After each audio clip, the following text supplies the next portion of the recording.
Chers amis, bonjour. Donc aujourd'hui, le Seigneur m'a mis à cœur de faire cette vidéo, de vous parler. Nous sommes trop dissipés par nos vies, nous sommes trop à nous préoccuper de ce qui sert à rien. Puisque lui est au contrôle, par la prière on peut facilement le comprendre et on peut facilement aussi lui donner et lui dire surtout les préoccupations que nous avons. Mais sinon on est trop 100 fois trop dissipé à s'occuper de plein de choses. On arrive maintenant dans les temps de la fin. Vous voyez que dans les prophéties de la Bible, il est écrit que, je vais en revenir au début, vous voyez la guerre en Ukraine, vraiment quelque chose de pas beau du tout. Dans la Bible, il est dit qu'il y aurait une attaque un jour contre Israël, qui serait menée par un ennemi qui vient du nord. Et le nord pour l'Israël, c'est clairement la Russie. Donc vous voyez, la Palestine, ces derniers temps, ces dernières semaines, vient de signer un accord avec la Russie. Les Iraniens, eux, fournissent des armes à la Russie. Mais les Palestiniens qui viennent clairement de signer un pacte d'amitié, on va dire, de partenariat avec la Russie, vont clairement se plaindre à la Russie du mal, de la guerre qui se passe. On va pas dire de la maltraitance, parce qu'une guerre, c'est des deux côtés qu'elle est fausse. Il n'y a pas un meilleur que l'autre. Mais n'oubliez pas une chose, c'est qu'Israël est le peuple de Dieu. Et que quoi qu'on puisse faire contre Israël, jamais Israël ne sera détruit. Jamais. Donc, dans la Bible, il est écrit que cet ennemi qui viendra du nord s'alliera avec d'autres pays coalitionnera avec d'autres pays. Il y aura une coalition. Et la coalition, à mon avis, elle n'est pas bien difficile à trouver. La Palestine, l'Iran, la Russie, dans des temps qui vont bientôt arriver, puisqu'il est écrit dans la Bible ceci. Bien, dans des temps qui vont bientôt arriver, l'Iran, la Palestine et la Russie attaqueront violemment Israël pour la détruire. Et là, c'est Dieu lui-même qui va intervenir, comme il est écrit dans la Bible. Donc ça fait 2000 ans que cette Bible est écrite. Ça fait 2000 ans, les amis, que c'est prédit, que c'est écrit. Et les choses se mettent en place. Regardez. Quand il y a eu 52 prophéties réalisées depuis 1948. 52 prophéties bibliques réalisées depuis 1948. Et là, dans les derniers temps de la fin, on est aux douleurs de l'enfantement. C'est-à-dire que chaque femme connaît ça. C'est qu'avant d'accoucher, plusieurs heures avant d'accoucher, il y a des contractions. Et là, les contractions qui sont écrites dans la Bible sont clairement en train de se réaliser. Des catastrophes naturelles comme on l'a vu avec le tsunami, on l'a vu avec multiples tremblements de terre, les famines et les épidémies. Les épidémies, on est bien placé pour savoir, on est bien placé pour l'avoir. Posez-vous des bonnes questions. D'où vient ce virus, si ce n'est de l'enfer? Oui, les amis, nous sommes dans les temps de la fin. On vit le virus. Il est écrit dans la Bible. Il y aura des famines, des guerres et des épidémies. Nous vivons cela en ce moment même, au moment où je vous parle. Les chrétiens sont maltraités dans certains endroits du monde. Si vous dites que vous êtes chrétien, vous êtes tués. Il y a des chrétiens malmenés. Ça, c'est vrai. Et nous vivons tout cela. Et il faudrait aujourd'hui... Je suis personne pour vous dicter la conduite. C'est pas moi qu'il faut écouter. C'est le message. Moi, on s'en fiche.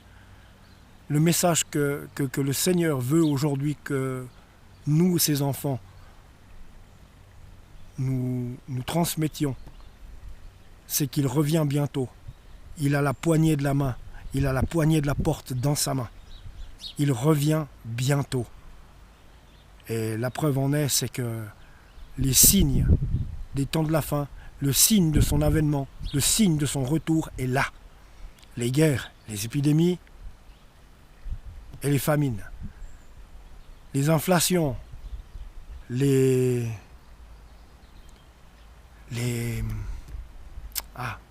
crises économiques. Vous voyez, on est en train de vivre ça en ce moment. En ce moment, il y a une crise économique qui est prévue pour 2023. On est tout près. On est tout près. Les premières contractions se font sentir. Les premières douleurs de l'enfantement se font sentir. Et nous, on fait quoi? On se dissipe. On pense au football de trop. Enfin, j'essaye de pas... Ben justement, je suis aussi là-dedans. Mais attention, je sais et je ne perds pas de vue que je regarde le Seigneur. On prépare plein de choses qui nous font plaisir. J'ai pris le football, mais ça peut être toute une autre activité, tout genre d'activité. Ne mettez pas votre cœur pleinement dedans. Faites-le pour vous occuper. Moi, c'est ce que je fais. Tout ce que je fais, toutes les occupations mondaines que j'aime faire, j'y vais doucement. Je ne mets pas mon cœur dedans. Pas tout à fait, parce que derrière, je sais que c'est vain. Tout ce que je vais faire va servir à rien et tout ce que vous allez faire ne va servir à rien. C'est vers Jésus-Christ qu'il faut tourner les yeux maintenant.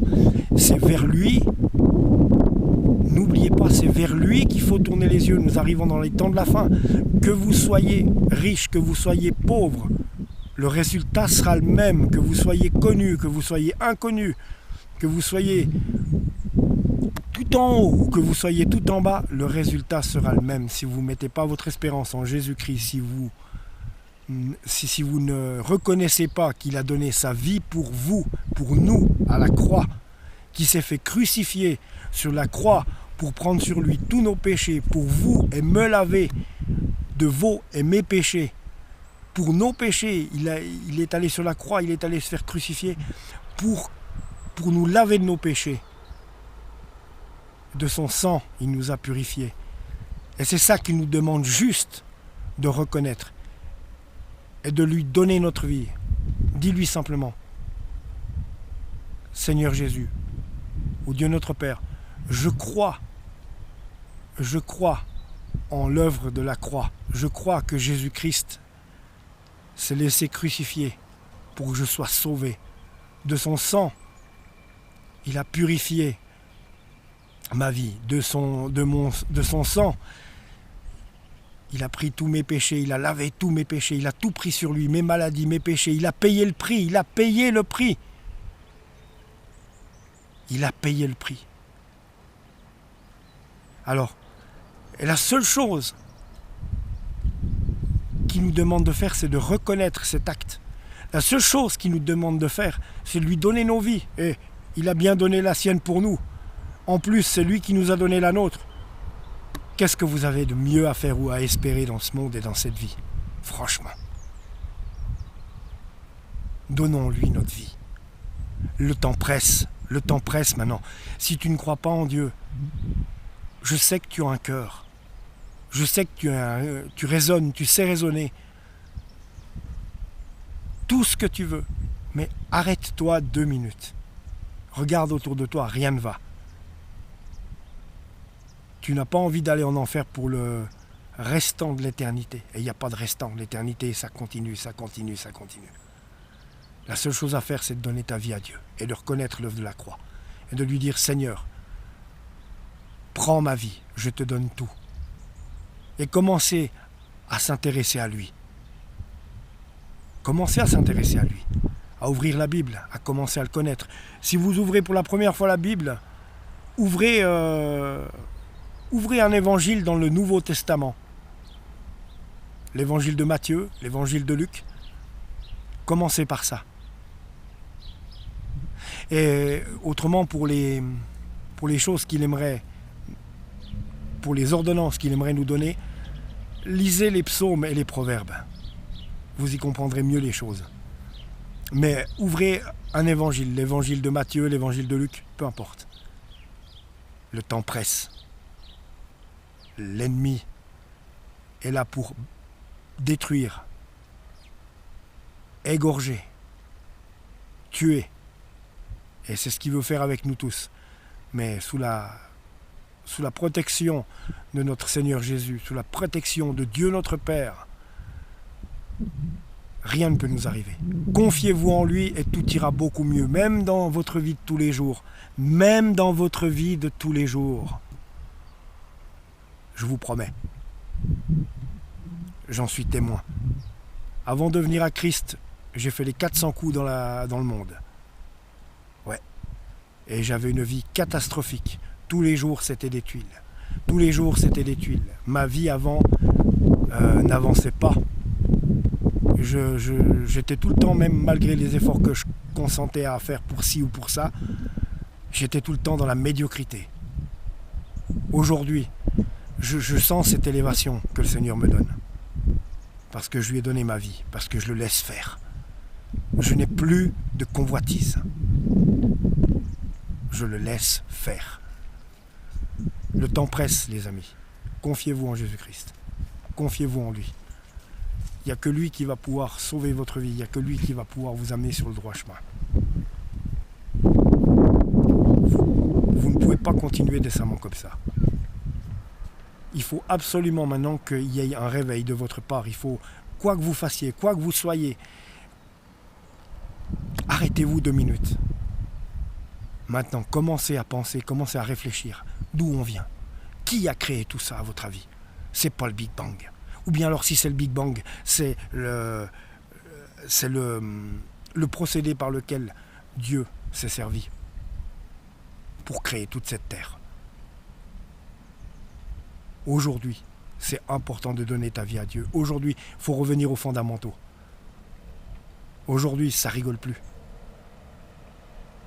On vit dans le monde, on vit plein de choses, on discute avec des gens, on rigole de plein de choses, on travaille, on pense qu'à ça, on va s'amuser. Stop. On peut le faire. Oui, on peut le faire, s'amuser, aller discuter avec les gens. Mais il faudrait que vous vous rendiez compte que le fondement de la vie, où tu iras après, c'est là l'important. C'est la vie d'après, c'est pas celle-là. Moi, j'ai 52 ans, il me reste quoi? Peut-être 30 ans. Peut-être 30 ans au bas mot à vivre, si le Seigneur me le permet. Quel âge tu as? Tu peux mourir dans 10 minutes. Quel âge tu puisses avoir? Tu puisses avoir 20 ans, tu puisses en avoir 50, 80.